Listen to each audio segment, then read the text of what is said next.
What's up, guys? It's your friend Crash Bang Boom. Welcome to my channel. This is my first video. So if you're here and you don't hate my voice or my face, like, subscribe, help me not look like a loser and have more than 2 followers. Sick. I'm going to go over the reaction to WWE Unreal. It's a new show behind the scenes, polarizing to say the least. Before the show was even rolled out, just the trailer, nothing but complaints.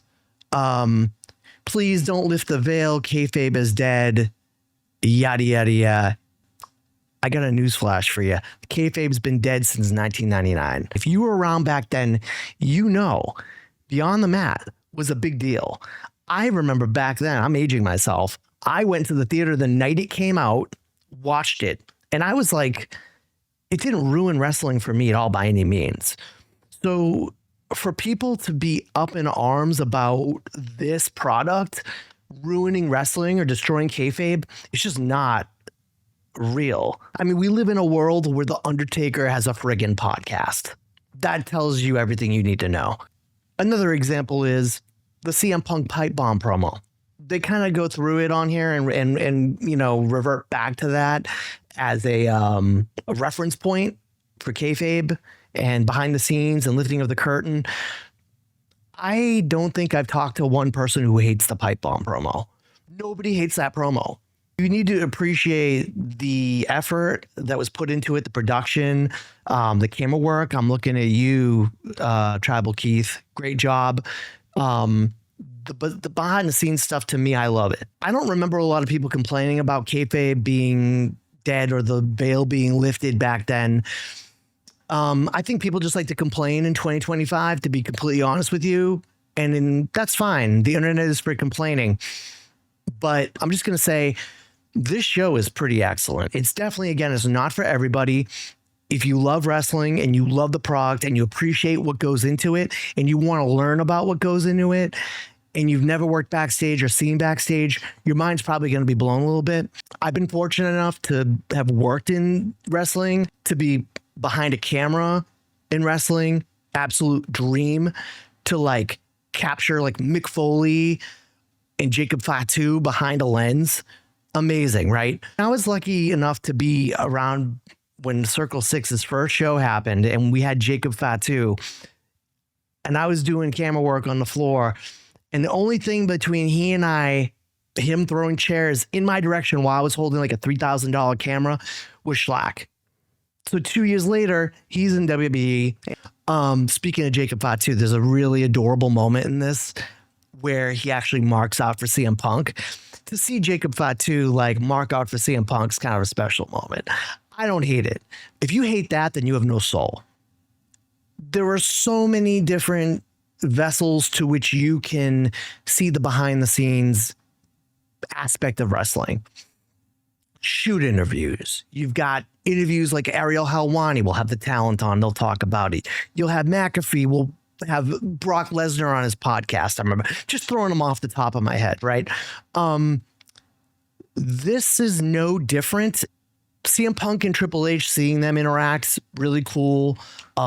Seeing Rhea Ripley actually run through her spots with Damian Priest, kind of just talking it out loud, is just super interesting and impressive, to be honest with you.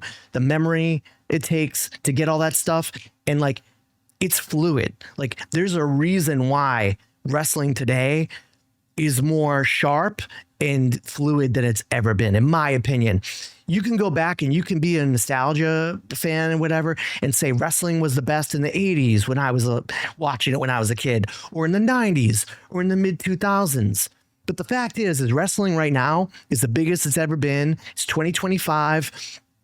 People were talking so much crap about it. I remember back in 2012, I went to WrestleMania over in New York, and that was my first time really seeing all these independent shows and going to a WrestleCon and seeing like Chikara. There was a CZW show.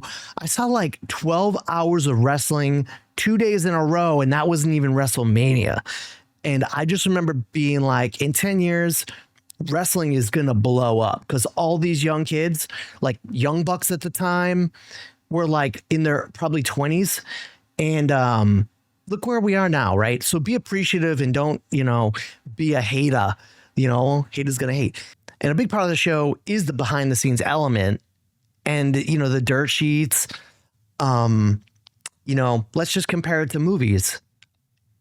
Back in the day, you get a Blu-ray of your favorite movie. Remember those? One of my favorite things was going back, like I'd get like the Alien Blu-ray back in the day, and you would watch the behind the scenes. That was more important than the freaking movie. To me, wrestling is really no different. We all know it's scripted. We all know how it's executed makes it special. If it's done well, it's friggin' amazing. If it's done like WCW did it in the early 2000s, it's trash. The fact that they book long-term now in WWE, since Vince has been removed from the picture, it's vastly improved and there's a much more consistent product. And how they create scarcity, which they talk about in this documentary, to keep the product hot or to keep the talent hot, is very smart. But it's just, in this episode, it's how much everybody cares about the product and making it the best it can be for the fans. In this, you see really these guys beat themselves up. Abyss, I forget his real name, but he's one of the producers. This guy is beating himself up for going 2 minutes over, and it's like, you're on Netflix. Bruce Pritchard said there's a time restraint. I think that's complete fucking bullshit. I think they're just doing it for drama. You're on Netflix. If you go over by 2 minutes, it's not the end of the world. This is not national TV. This is not USA. It's not Fox.